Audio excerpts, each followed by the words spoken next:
ডেঙ্গির বাড়ন্ত লক্ষ্য করা যাচ্ছে কালচিনি ব্লকে। আলিপুরদুয়ার জেলার অন্যত্র ডেঙ্গি যেভাবে থাবা বসাতে না পারলেও কালচিনি ব্লকে ডেঙ্গি আক্রান্তের সংখ্যা দিন প্রতিদিন বৃদ্ধি পাচ্ছে। জেলায় এখনো অব্দি আক্রান্ত 52 জন, তার মধ্যে শুধুমাত্র কালচিনি ব্লকে আক্রান্ত 34 জন। তার উপর ডেঙ্গির নতুন ভ্যারিয়েন্ট হদিশ মেলা চিন্তিত স্বাস্থ্য দপ্তর এবং প্রশাসন। এবার ডেঙ্গির ডেন 3 ভ্যারিয়েন্টে হদিশ মিলল কালচিনি ব্লকে, যার পরে ডেঙ্গি রুখতে তোড়জোড় শুরু করে দিয়েছে স্বাস্থ্য দপ্তর এবং কালচিনি ব্লক প্রশাসন আধিকারিকরা। স্বাস্থ্য দপ্তর সূত্রে খবর, পূর্বে কালচিনি ব্লকে ডেঙ্গি আক্রান্তের সন্ধান মিলত ডেন 2 ভ্যারিয়েন্টের। ফলে সাধারণ মানুষকেও ডেঙ্গি আক্রান্ত হলে অধিকাংশ রোগী বাড়িতেই সঠিকভাবে চিকিৎসা মিলে তারা সুস্থ হয়ে যেতেন। স্বাস্থ্য দপ্তর সূত্রে খবর, এবার কালচিনি ব্লকে 30 জন ডেঙ্গি আক্রান্ত নমুনা পরীক্ষার পর সেখান থেকে 3 জনের মধ্যে ডেন 3 ভ্যারিয়েন্টের সন্ধান মিলেছে। ফলে পূর্বের তুলনায় ডেঙ্গি তীব্রতা বেড়েছে। স্বাস্থ্য দপ্তরের মতে দিন প্রতিদিন ডেঙ্গি আক্রান্তের সংখ্যা বাড়লে এই ভ্যারিয়েন্ট পাল্টাতে থাকে। এর পরিস্থিতিতে বেশ কিছু ডেঙ্গি আক্রান্তকেই ভর্তি করতে হয় হাসপাতালে, যার পরে ডেঙ্গি নিয়ে চিন্তায় পড়েছেন স্বাস্থ্য দপ্তর এবং কালচিনি ব্লক প্রশাসনের আধিকারিকরা।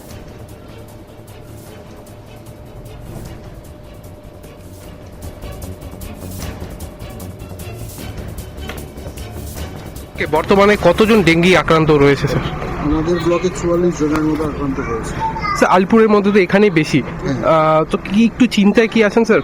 চিন্তা তো থাকবেই, এবং এবার হচ্ছে আমাদের ডেঙ্গুর সেরোটাইপিং আমরা করেছি আমাদের ব্লক থেকে। তাতে দেখা গেছে যে ডেন 3 ভাইরাসের প্রকোপটা আমাদের এখানে বেশি। ডেন 3তে আমাদের পেশেন্টের হসপিটালে ভর্তি হওয়ার প্রবণতাটা বেড়ে যায়। তো আমাদের চেষ্টা করতে হবে অ্যাওয়ারনেসের মাধ্যমে যাতে আমরা ডেঙ্গুকে প্রতিরোধ করতে পারি, এবং যদি কেউ জ্বর বা কোনো সিমটম দেখান ডেঙ্গু, তারা যাতে তৎক্ষণাৎ টেস্ট করান এবং দরকার করলে হাসপাতালে যাতে ভর্তি হয়। স্যার ডেঙ্গির এই ভেরিয়েন্টটা কি এই এলাকায় এরকম প্রথম স্যার? এই এলাকায় এবার প্রথম। আগে ডেঙ্গু নিয়ে আজকে অনেক জায়গায় বৈঠক করলেন, ফিল্ড ভিজিটও করলেন, কি পরিস্থিতি আছে ব্লকে আর কি কি পদক্ষেপ নিচ্ছেন আপনারা? দেখো, প্রত্যেক বছর যেমন ডেঙ্গু প্রিভেনশনের জন্য আমরা যে স্টেপগুলো নিই, তার অন্যতম হচ্ছে অ্যাওয়ারনেস ক্রিয়েট করা সাধারণ জনগণের মধ্যে। সেই অ্যাওয়ারনেস ক্রিয়েশনেরই একটা পার্ট হিসাবে আমরা অনেক দিন ধরে আমাদের ব্লক লেভেলে, জিপি লেভেলে বিভিন্ন জায়গায় আমরা মিটিংগুলো কন্ডাক্ট করছি। আজকে আমরা ব্লক অফিস ছেড়ে আমাদের হ্যামিল্টনগঞ্জ বাজার কমিটির সঙ্গে আমরা মিটিং করলাম। সেখানে বাজার কমিটির সদস্যরা ছিল। সেখানে আমরা আমাদের যেখানে জল জমে ড্রেনগুলো দেখলাম, নালাগুলো যাতে পরিষ্কার করা যায় সেই ইনস্ট্রাকশনগুলো দেওয়া হলো।